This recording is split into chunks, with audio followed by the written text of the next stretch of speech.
The Panthers have returned from a break as they battled the Utah Hockey Club on NHL Network, which I had no choice but to use that one. And then, we got it done. It wasn't easy, but we got it done. More importantly, we were able to take back the Atlantic Division as the Maple Leafs during our break was able to claim Atlantic Division by a point because they have lost in a shootout against San Jose Sharks. And Lightning still on a winning ways, because of course they are. And Florida trying to stay ahead of the competition in the Atlantic Division and pulling it off here against Utah. You should be able to do so anyway, but it sets minds pretty good, especially when we're still short-staffed, even though we got to see the debut of Brad Marchand. Brad Marchand making his Panthers debut, and he has a point. And how did he get that point? So anyway, it's Sergei Bobrovsky going up against Karel Vejmelka, and Vejmelka was just struggling. And did best he could. So did Bobrovsky. Both goaltenders did phenomenal, despite the one or two hiccups. So anyway, in the first period, first shot on target came with Logan Cooley with the wrist shot, which was stopped there by Bobrovsky. Kerfoot with the deflection that was stopped by Bobrovsky as well. Sturm, I tell you what, Nico Sturm's goal, it's coming. His backhand was stopped by Vejmelka. Jesper Boquist gets robbed. Snapshot was stopped by Vejmelka. And after that, following that, Clayton Keller with the wrist shot that was stopped by Bobrovsky. Dylan Guenther with the slap shot that was stopped there by Bobrovsky. Verhaeghe with the wrist shot, which was stopped by Vejmelka. Sergachev's shot was blocked by Marchand. There's that block right there. Barrett Hayton with the wraparound attempt, which was stopped by Bobrovsky. Nico Sturm gets called for a hold against Kevin Stenlund, and welcome back, Kevin Stenlund. I remember who Stenlund is. Everybody remember who Stenlund is. He was the one that was stickless in the Stanley Cup Final Game 7 power play against the Oilers. He was stickless, and he was still able to keep the game tied 1-1, and that was in the second period. That was phenomenal by Stenlund, and we always will be appreciative of what Stenlund did for the Panthers at Game 7. That effort could never go waste. It can never be undone. So anyway, Utah goes on a power play. That's killed off. Balinskis with the snapshot that was stopped by Vejmelka. John Marino with the wrist shot that was stopped by Bobrovsky. Then we go to the second period, scoreless. 0-0. Second period starts. Rodriguez tries to snap it home against Vejmelka, which was stopped there. Balinskis gets robbed by Vejmelka. Sam Bennett with the snapshot, which was stopped by Vejmelka. And then penalty on Utah. First of many power plays. First of many penalties on Utah in the second and third period alone. They were committing a lot of freaking penalties. One of many, Ian Cole's holding the stick against Sam Bennett. Florida goes in the power play, and they score pretty much immediately. He's assisted by Mackey. That's his 14th assist of the season. And Barkov's 46th assist of the season. And off the wrist shot, the guy who drew the penalty, it's Sam Bennett. Sam Bennett's 24th goal of the season, who gets the Panthers gets the game going for the Panthers. 1-0 for the Florida Panthers. Good start by him. AJ Greer, after that, gets called for a trip against Kerfoot. Utah goes on a power play. During this power play, Guenther's shot was blocked by Losarian. Nick Schmaltz with the snapshot that was stopped by Bobrovsky. Josh Doan, I think that's his name, with the snapshot that was stopped by Bobrovsky. And actually, that Doan shot happened immediately when the power play ended. So, Only one shot on target in that power play alone. So that penalty's killed off, and then the Doan shot happened. Brad Marchand with a wrist shot that was stopped by Vejmelka. Reinhardt tries a wrist shot and hold that was stopped by Vejmelka. Reinhardt again with the deflection and a wrist shot, both of which were stopped by Vejmelka. And then there would be a little bit of an error by Utah. They were switching way too early, and that means too many men on ice. So that penalty was served by Logan Cooley, and Florida goes on a power play, and they did nothing with this power play. So that penalty is killed off. But another penalty, penalty number 3 for Utah. Dylan Gwinter hooks Gustav Forsling. Florida goes on another power play. During that power play, Barkov with a wrist shot that was stopped by Vejmelka, and that power play is killed off. Only one shot on target in that power play, and then penalty number 4. Clayton Keller's high stick against Mikula. That looked dangerous. But it's only a 2-minute penalty. And that penalty is killed off. No shots on target at all. There was a shot on target after the penalty, which was Marchand's snapshot, which was stopped by Vejmelka. And that's 4 penalties on Utah in the second period. And a couple of power plays for Florida's were awful. So, but at least we got one power play goal from Sam Bennett.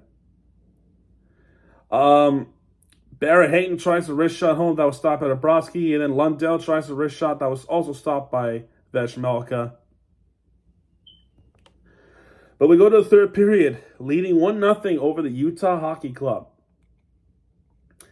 It starts off with a penalty on Nico Mikula.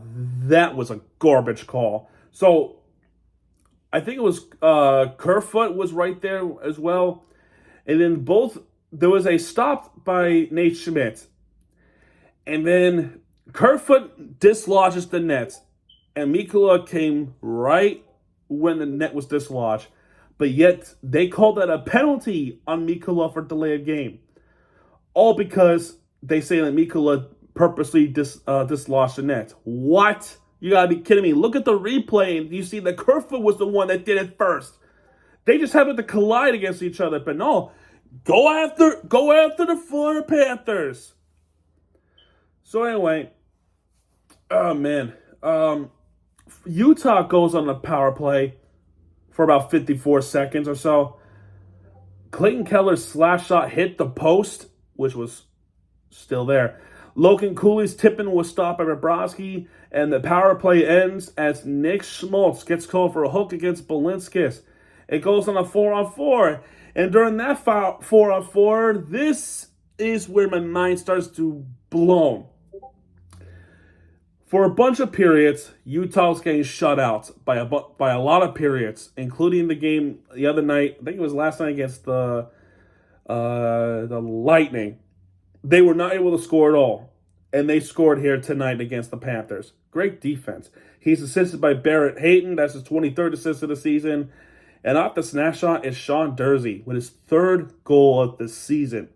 And he ties it up for the Utah Hockey Club. Good job. Anyway, 4-on-4 expires. Florida goes on a power play. Rodriguez with the wrist shot that was stopped by Vejmelka. Reinhardt's wrist shot was not there. Bennett's snap shot was saved by Vejmelka. Seth Jones tries to get it home. That was stopped there. And I believe at that point, that penalty would finally be killed off. Or a little bit after. Yeah, I was right. Penalty killed off after that. Schmidt gets robbed. Schmidt gets robbed by Vejmelka, because of course. Sergachev with the wrist shot that was stopped by Bobrovsky. Cooley gets robbed by Bobrovsky, and Bobrovsky was lights out since giving up that goal. Sam Bennett's backhand was stopped by Vejmelka, and then another penalty on Michael Kessering with the tripping against Sam Sukevich. Florida goes on yet another power play. Seth Jones tries a wrist shot, but that was stopped by Bobrovsky, and that power play is killed off.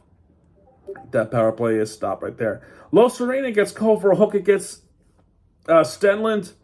So Utah goes on another power play. Logan Cooley with the tip in that hit the crossbar. That was close. I've given up the lead. That I would have lost my marbles.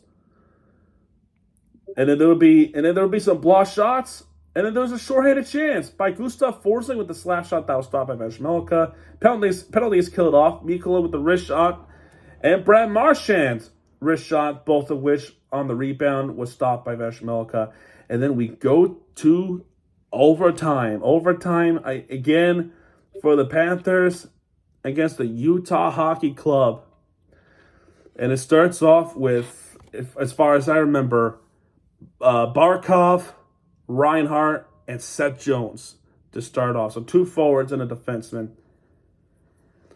So Florida starts off with the face-off wins. And by the way, a lot of face-off wins came from Utah. That's a pretty surprising thing to look at. Brad Marchand tries to end it, which was stopped by Veshmelka, and he almost did. What a story written in the books if that was the true case. Sam Bennett wins another face-off. Bennett missed it wide to the left.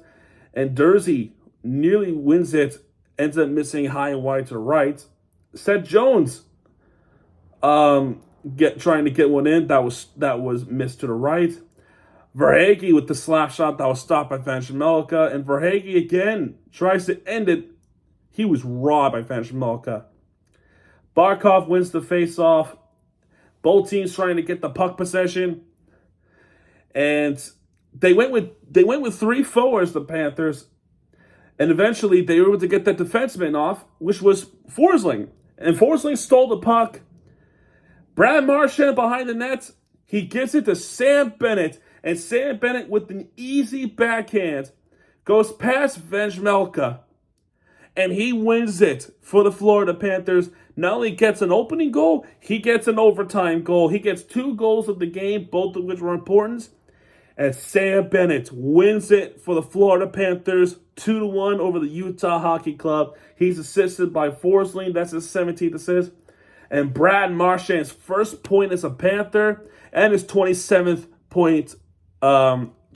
assist of the season. Sam Bennett gets his 25th goal of the season, his second of the game, and it's an overtime winner against the Utah Hockey Club. And the Panthers continue their winning ways once more. And that's what I like to see. Go on a 2-game winning streak, both of which in overtime or shootouts after the Capitals' loss. And we are now at 90 points in the Atlantic Division. Let me see real quick. 91. So we're a point ahead of Toronto. We're 2 points ahead of Tampa Bay. It's going to be very important from this point forward. And this is our 72nd game we played. So that means we have 10 games left, and all of which are going to be very important. I don't know whether or not I don't know what our magic number is to make the playoffs itself, but I think the number is getting close. When we look at the team stats, 32 shots on targets for the Panthers, 14 for Utah. Both teams with 28 hits. But face-off wins in favor of Utah, 32 out of 20 face-off wins. 6 power play opportunities for Florida. They got one with Sam Bennett. 4 power play opportunities for Utah. They got nothing. Penalties, 6 penalties against Utah, 4 penalties against Florida. 12 penalty minutes for Utah, 8 penalty minutes for Florida. 16 block shots for Florida, 12 block shots for Utah. 3 takeaways for Florida, 2 takeaways for Utah. 18 giveaways for Florida, 15 giveaways for Utah. And as of right now, they do not have stars of the game yet. I'm going to check their social media. If they did, I love the logo.